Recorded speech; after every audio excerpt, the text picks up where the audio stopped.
Things are happening. In fact, you never know it until you are told. Today's story is a sad one about a lady we shall call Akosua. Now, Akosua wasn't born with epilepsy, but now that she's old, she's suffering from epilepsy strangely, to the surprise of herself and the people around her. Anytime before she gets an attack, Akosua will get a very strange dream. Now, Akosua will dream that in a room, a strange man she doesn't know from anywhere will come there. This man will strip her naked and will drag her on the ground through the forest. Her head will be hitting against objects and trees. The body will cut. She'll be bleeding. This person will drag her throughout the thick forest until they will enter into a single room with only one door. In the room, there is a bed that had been prepared for, like the bed that had been prepared during funerals, where dead bodies will be placed on. A type of bed like that is prepared already. And this strange man in the room, there are cooking utensils. He will cook food, come to Akosua, command her to open the mouth and feed her with the food. And then after feeding her with the food, lift Akosua up, place her on the bed and tell her that this is where you belong, sleep. And then Akosua will sleep. But suddenly she will wake up from the dream. And when she wakes up, she will, spill the particles of food on the mouth, as if when you eat, some of the particles or on your mouth, or the scent of the food that had been fed to her in the dream in the mouth. She will smell it in the mouth.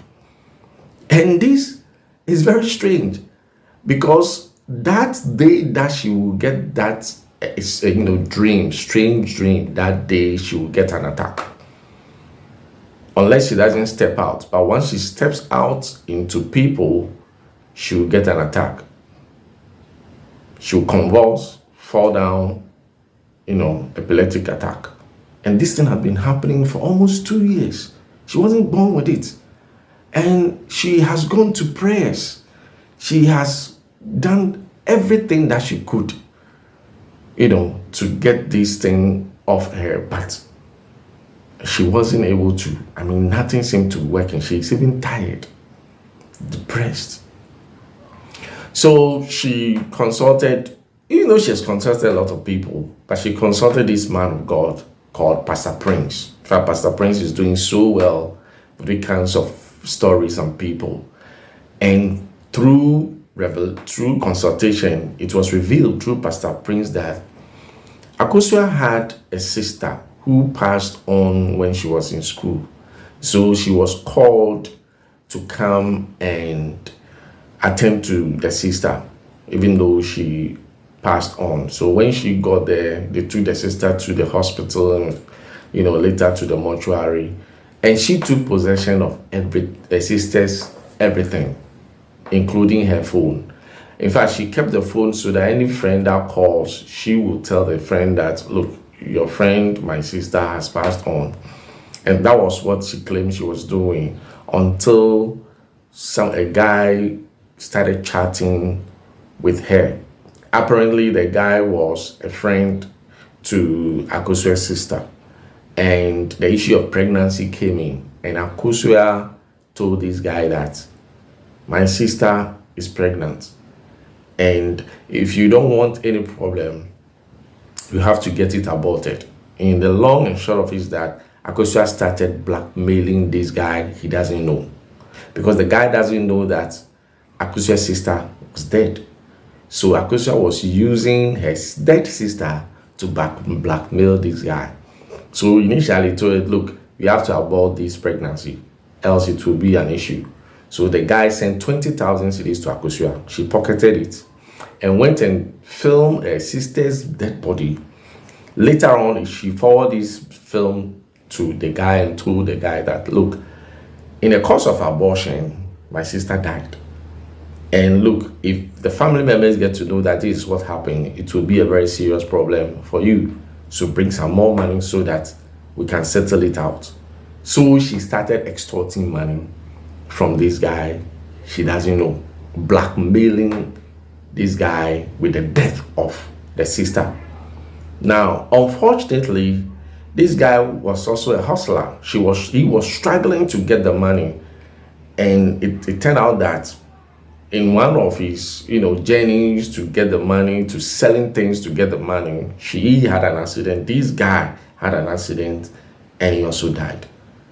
And so it is this guy whom Akosua has been blackmailing, who has been coming, appearing in Akosua's dream, because now that he is dead, it appears he has come to know the truth that Akosua all this while has been blackmailing him with her dead sister.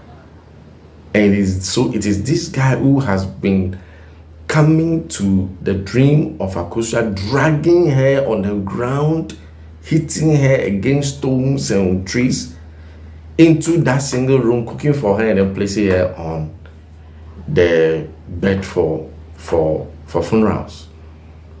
It is this guy who has been doing that. But why should we blackmail? I mean, why should people be so wicked and do things that are not correct? Akosua is in a fix. It's in a problem now. She has brought this sickness upon herself. It's not everybody that you can cheat and go free. It's not everybody. Some people have very strong spirit and cheat on them that way, or you deceive them this way. It won't end up well for you. Now Akosua, only through God, he can be delivered from this epilepsy. But this is a predicament. Let us be careful with how we deal with people, because what you sow is what you will get. Thank you for watching. If you like these kind of videos, please subscribe to our channel. Things are happening. You never know it until you are told. Stay blessed, and remember, Jesus loves you. See you in the next video. Bye-bye.